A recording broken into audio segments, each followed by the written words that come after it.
than what you are. Your face is ugly than what you are. Grabe, oh. Nakakahiya at nakakaawa itong si Claire Castro pagpunta sa Vancouver, Canada. Panoorin natin. Hi, Ma'am Claire!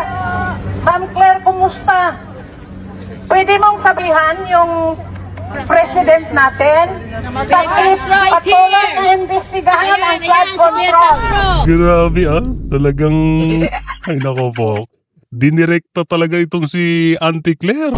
Flood control pa rin. Ang flood control, ibalik ang pera. Binibili nyo na lahat ng mga congressman, mga senador, at ang mga justice system. Mahiyang naman kayo! Grabe, ah. Updated talagang mga kababayan natin kahit sa ibang bansa, oh. Alam nila yung nangyayari. Oh, binibili nyo na ang lahat, no? Ang justice system. Ay, nako po, Auntie Claire, ha? Tignan natin, tuloy natin. Mahiyang kayo sa pera ng Ayan, si Claire Castro. Bring back the money to the coffer of Filipino. Your face is ugly than what you are. Doon ako natawa, grabe. Your face is ugly than what you are, oh.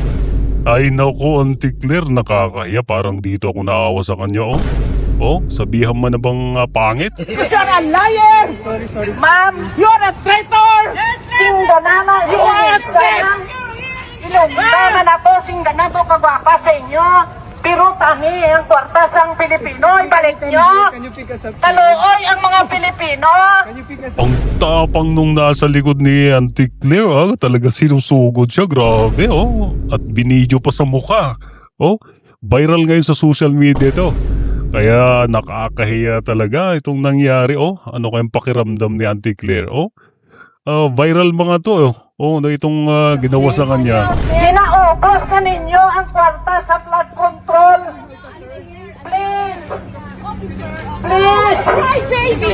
What a cry baby. May pulis na. Please bring the money to the Filipino people. We have a big Nagpatulong ng pulis, si Claire Castro. projects Nagpatulong ng ano. Grabe. Natakot si Auntie Claire, oh. Lumapit sa pulis. Buti na lang may nakatambay na pulis dyan. Dinudumog siya, eh. Eto naman po mga kababayan, oh. Sa ibang lugar naman, protesta pa rin.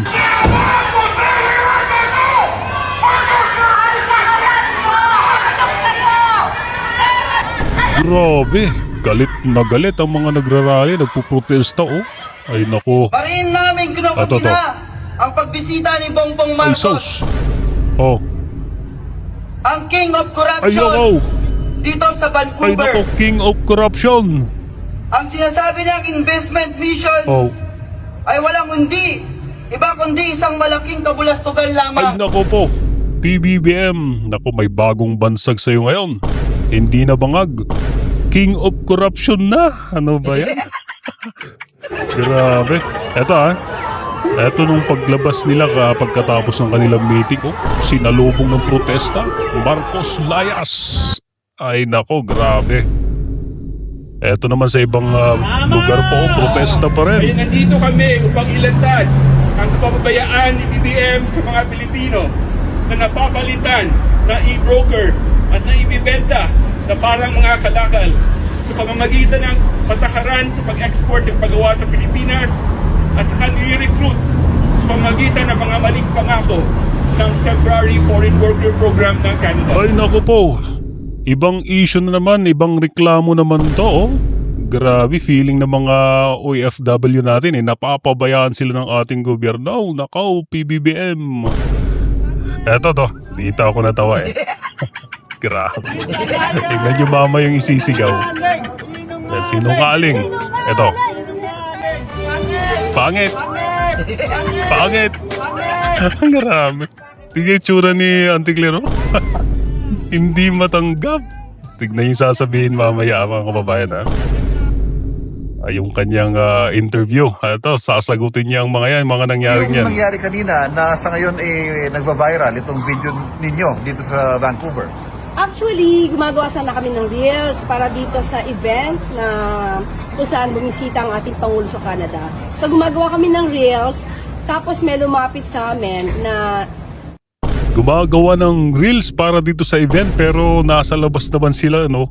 Parang pang personal reels naman yata, hindi klaro. Pilipino. So, ngumiti ako, tinanong niya ako si Lucy Claire, sabi ko, yes. At doon, sinasabi niya na, sumigaw na siya, you ask your president to resign. So, kinuyog na kami, samantalang, kung tutusin, kami nagtatrabaho. Hindi kami nagbabakasyon dito. We're doing Nakaw, yun yung nangyari, ano? Kinuyog na sila.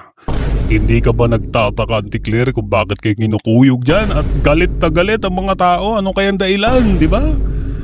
Tuloy natin. We're just doing our job, pero nahinto yun.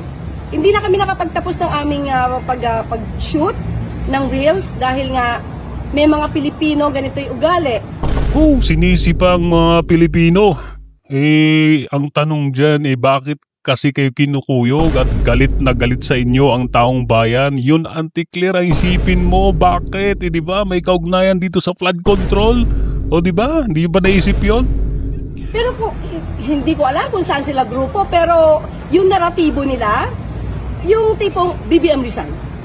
Yung naratibo nila ay maleta. Yung naratibo nila magnanakaw. Ay nako, kung aling grupo pa rin, DDS man yan, hindi kahit anong grupo yan, Auntie Claire. Ang titignan nyo dyan, yung puot na nararamdaman nila o bakit galit na galit sila. Ako nga, neutral lang ako pero nakikita ko yung parang nangyayari ay naku, may problema talaga sa may kaugnayan sa pananagutan dito sa flood control. Auntie Claire, yun. Ay nako. So, at sinabihan ako ng pangit. Yun lang. Hindi matanggap ba? Grabe, pangit. Yung Sabi at sinungaling. So, nung sinabi nilang pangit daw ako, feeling ko sila yung sinungaling. hindi matanggap talaga na pangit, ano? Confident na maganda. Nako po, Auntie Claire, pero hindi yung itsura mo ang sinasabing pangit kasi nako, halata naman na attorney beauty nga, di ba? Hindi. Yung nangyayari na walang pananagutan at parang kasama kayo na nagtatakip sa mga nangyayari. Yun para... So, may mga ganyan tao. May freedom of expression tayo, pero hindi naman kailangan maging bastos. Sakayin naman ako dyan, Auntie Claire. Hindi kailangan maging bastos. Galit na nga sa inyo kasi ang taong bayan di ba? Pilipino kayo, hindi naman ganyan na ugali ng mga Pilipino How did you feel about that, Yusek? Did you feel threatened at any point?